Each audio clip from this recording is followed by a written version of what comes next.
Hey, this is Adam Torres, and I'm here to tell you that it has never been easier to start your very own podcast. At Mission Matters, our goal is to amplify stories that matter. That means we want to help you start your podcast because your story matters. We can do this in 3 different ways. 1, join our podcast school and take a free or paid course. 2, visit our resources page where we've already figured out what you need, such as where to host your podcast. Or 3, heck, we can even do everything for you through our podcast agency, including editing for cheaper than you can do in-house. Oh, and no contract, service is month to month. Get started by heading over to missionmatters.com and click on Start a Podcast. All right, now let's get into the show. Hey, I'd like to welcome you to another episode of the Mission Matters Marketing Podcast, your source for all things marketing. My name is Adam Torres. You can follow me on Instagram at AskAdamTorres to keep up with my book releases, book tour schedule, signings, all that other good stuff. Always love to connect with you there. And as always, if you'd like to apply to become a co-author of one of my upcoming books, just head on over to the website, missionmatters.com, and click on Become an Author to apply. All right, today I have Andre Savoie on the line. He's a founder and digital marketing specialist over at High Level Thinkers. Andre, welcome to the show. Good afternoon, Adam. Nice to talk to you.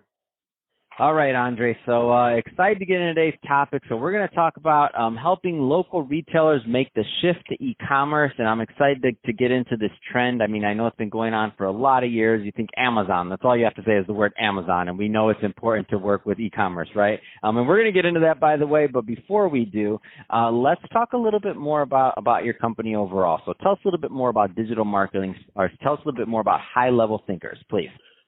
Sure. So we are U.S.-based, located down in New Orleans, and we have been working with what I call upscale clientele for the last 14 years. And usually clients that come to us are looking for a little more help because they tend to be sell an upscale or maybe a higher priced product or service. So not as much as, say, commodity type products, but maybe more things that need a little consideration or some explanation as part of what they do. So we offer a lot of the same digital marketing services that you read about, but the real twist for us is that we do it with a little bit of an old school approach by focusing more on the message and what people are saying and hearing than necessarily the mechanical part. And that's the part that I think is really important, especially when you deal with kind of upscale clientele and retailers, because they need to communicate how they're different, how they're unique, and what their product does for people. So that's kind of what makes us tick. So, Andre, at the end of this, I'm going to give you the opportunity to leave your contact information so that, the right types of individuals and or companies can connect with you and your team. What's typically the right type of fit in terms of a client to work with your company? Well, we work with a lot of local businesses. And for us, as I said, it's usually somebody that has something what I consider upscale. So we have a heavy concentration in retail, kind of what we're going to talk about today. So clients that sell things that are a little bit expensive or kind of things that need a lot of consideration before they buy. So jewelry would be a good example, lighting, those kinds of products that people kind of look at and then they need to kind of figure out which parts what part they need, and they maybe need some help by making that purchase decision. Those are really good fits for us. That's awesome. And I think that's a great transition. So let's just dive into today's topic. So helping, your local retailers transition to e-commerce. I mean, the trend's been going on for a long time. And so where do you want to start with this one? Yeah. So, we've been in this space for a while, and, COVID really accelerated the curve. A lot of people had, in the last few years enabled e-commerce on their website and looked at shopping carts and things. But, once COVID hit, that was really the emphasis for a lot of people to stop what I call playing with it as a hobby and really get serious about it. And so it's been a lot of fun from that standpoint to kind of really see people take the shift seriously, because the shift to online is not going away. And, it's not really specific to COVID, but COVID sort of helped push it along maybe faster than it would have happened for some people. So what are some considerations or some things that people should be thinking about as they make this transition to e-commerce? And I know there's only so much we can cover in a 15-minute, 20-minute podcast episode, but I do know there's some people thinking right now that are kind of battling with these decisions, and maybe a good starting point would be helpful. Yeah, so Adam, the first thing I always try and help people do before they make a major shift like this is to, number one, pop the bubble on some myths, because one of the things that happens all the time when people look at marketing is they take a look at, you mentioned Amazon, right? They like, oh, well, Amazon must be a great place to sell my product. Or other companies, like if we're talking about, say, jewelry, you know, like some of these big online retailers must have it figured out, you know, because they're there and that's all they do, and they don't even have local stores. So I think that the first thing we try and educate the local retailers on is just to try and help them understand that kind of local retail and strictly online are really two separate businesses, and one's not necessarily better than the other. There's a huge misconception with local businesses that the online guys have it easy and that they've figured it all out. And which is wrong. I have to laugh at that one, which is wrong. Online's not easy. Go ahead. I'm sorry. Yeah, no doubt about it. But you know, for a lot of people, when they look at things, and Adam, if you can relate to this, just because they see someone else doing something, they assume it's successful, right? Yeah. And so that's where we try and help. So a couple of things I like to tell people, you know, we've spent a lot of time decoding case studies. So people will come in and they'll go, well, we saw this case study and this company did X, Y, Z, and why aren't we doing that? And when you look at it, a lot of times the thing that the local retailers don't understand is that online retailer has spent a small fortune and a lot of time refining that model. And so what I always try to remind people is that as much time as you've spent working on your local retail business and refining the specifics that make a good local retail business, the online guys have spent that much time doing that as well. So you can't necessarily compare apples to apples when you're looking at those things, and it helps to temper the expectations, because I think that getting into something and trying it and then they don't see all the online sales immediately, people might tend to get deflated or frustrated, and we don't want them to have that happen, because the online retailers went through that as well, you know. Oh my gosh, that's a huge point. Because I talk to people all the time, and sometimes they think, you know, like even like our little company, right, podcasting, this and that. They're like, oh yeah, you just do this, you just do that. I'm like, no, do you understand the amount of money, the amount of like to do the distribution, all these other things? Like we may not have a brick and mortar business right there, but it's just as hard, and depending on the space. So let's just say that, you know, some of those really like small, like low ticket items, not your space, but the low ticket items, guys, like that's even more competitive. Like they spend more time than you spent possibly at like in creating your model at your local business, because they're operating on like such small margins that they can't afford to mess up. So it's like, you know, not all online is created equal, right? Oh, no doubt. And, you know, the other part of that, Adam, and I have to remind people all the time that, you know, a lot of times the online retailers do things that the local retailers either don't want to do or aren't willing to do. You know, so you talk about like free shipping and no questions asked returns. Like that's a big pill to swallow for some businesses, you know, who don't necessarily haven't grown up functioning like that. You know, financing, money back guarantees. I mean, those are all things we've come to expect when we shop online, and a lot of local businesses don't function like that, especially if you get into more upscale and things that maybe get custom made or things that you had customized. That's really where, you know, you get into some people that are like, ooh, we don't want to do that. And it's like, well, you know, those are part of what's been done in order to succeed.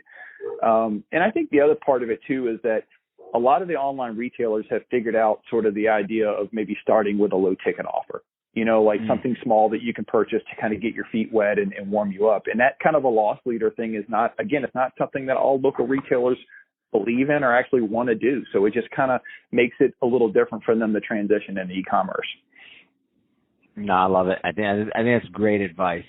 So let's say that somebody is a little bit further along the path. So let's say they're maybe on that e-commerce thing, and they're like at the point where maybe they haven't worked with a company like yours, and they've kind of just gone at it alone. So they thought, oh, this is easy. I just put up a website, I put up some things, and they're maybe not getting the results they wanted, and they're considering like, oh, this maybe my product just doesn't work online or something like that. Because I know you get people that are kicking the tires at your company that are you know, just kind of like, hey, you know what, you know, maybe our business just isn't on, it doesn't work online. online. Like, what would you say to those types of companies, maybe in terms of expectations and what they should be thinking about going forward? Because to me, it's like you have to figure out online at some point, whether it's now because of COVID or whether it's because whatever before. Like at some point, like that part's going to have to happen. If not, some other company maybe is going to come around, and then you may have a very unique product that can't be duplicated in a very unique, specific whatever. But I get that.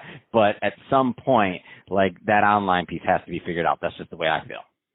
Yeah, I totally agree, Adam.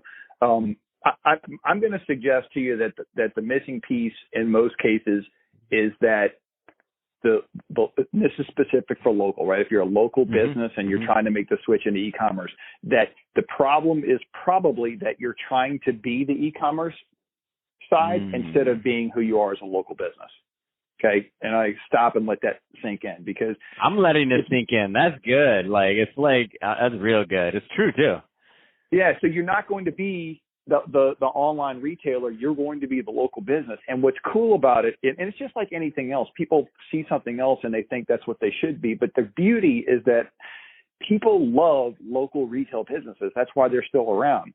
So the real trick for succeeding with e-commerce for local is that you have to be and promote that you're local, but also offer all the online stuff that people come and want to expect. Oh my gosh. Again, I got one for you, Andre, the other day. I wanted to order some t-shirts, and go for t-shirts, whatever. I go online, whatever, get some Mission Matters t-shirts, whatever. And I go online and I see it come up on the Google thing that there's a t-shirt place like a block or a couple blocks away from my house. And so I'm in Santa Monica and I'm like, oh, there's a local. And I went there. I didn't look at the price. I didn't shop them. It was nothing. Like I didn't care. I was going to buy from them no matter what, because I wanted to support that local business. And I was just so excited that there was a t-shirt place that was in Santa Monica, like in my area. And I was like, so I could have went on the Vista prints, the big, huge Shopify's, the whatever. And I was so excited. And how were they branded? Family owned, local business in Santa Monica since XYZ, support, like all the other things that said it to where I didn't even look at the price. I probably paid more, or I might have paid less, honestly, now that I think about it. The price ended up being really well, and they're really good quality work. But to me, price didn't even matter. I would have paid a premium for that. I wasn't even looking at it. It wasn't, it's not a huge order, but still. So that's just my testimonial for people that, and this was not rehearsed, Andre. That just came up. I'm like, wait a minute. I'm like, for the people listening, they probably thought we worked that out. We didn't work that out. Andre just brought that up as an example, and then it popped in my head. So I think you're spot on with that one. Well, thank you. And the other thing I like to remind people of is, do you remember during the Super Bowl, I don't know which one was your favorite commercial, but mine was the commercial with Jason Momoa. Do you remember that one? The Aquaman? Oh, yeah. So Aquaman's coming home into his mansion and he rips off this and he rips off that. And by the time he's done, he's a 90-pound weakling and he's bald. And you're like, you think Jason Momoa is like this, this big buff, man's man kind of guy. And I don't remember what the commercial was really geared for, but in my head, the thing I kept sticking in my head after working with clients is that local retailers tell me that their customers have that experience all the time. So I ordered this thing on the internet. It looked like Jason Momoa, and when I got it home, it looked like this other thing.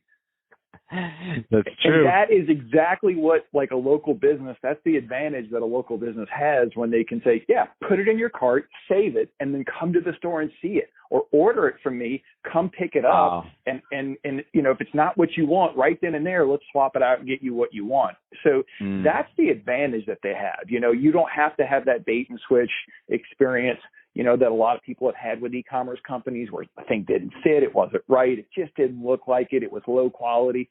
All those kinds of things that people get frustrated with the online experience, local retailers have that advantage.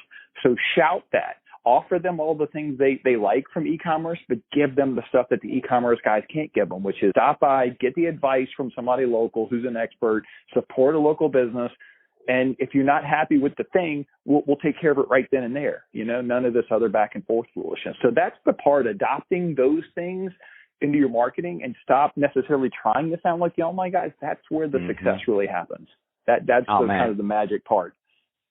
Sounds like it. No, it sounds like it. And it sounds, when you say it, because you do this all day long, it sounds like, oh yeah, duh. But for some of the people that are out there, it sounds like common sense. But that's after the work that you've done in this space and figuring this out. But for some people that are going down that path, they're like, oh yeah, well that does make sense. Now that Andre just said it, why didn't I think of that? So Andre, I could talk to you about this all day long, but we're about out of time for today's episode. So that being said, if somebody is listening to this right now and they want to learn more about working with you and your team over at High Level Thinkers, I mean, what's the best way for them to reach out and to connect? Sure. Well, the best way is probably just visit our website, High Level Thinkers, just like it sounds. We've got plenty of information on there about clients we work with, industries we serve, and some of the services. And you can look and get a little more information about who we are and what we believe and what our customers say about us. Fantastic. Well, Andre, really appreciate you coming on the show today and sharing more about your background and all the great work that you're doing over at High Level Thinkers to help your clients. And to the audience, as always, thank you for tuning in. Hope you got a lot of value out of this. If you did, don't forget to subscribe to the podcast, leave a review in the Apple iTunes store. And if you're watching this on our YouTube channel, Mission Matters Marketing, definitely give us a subscribe there, but also leave us some comments in the video. Love to know what kind of projects and things that you're working on. And Andre, thanks again for coming on the show. Thanks for having me, Adam. I appreciate it. I enjoyed it.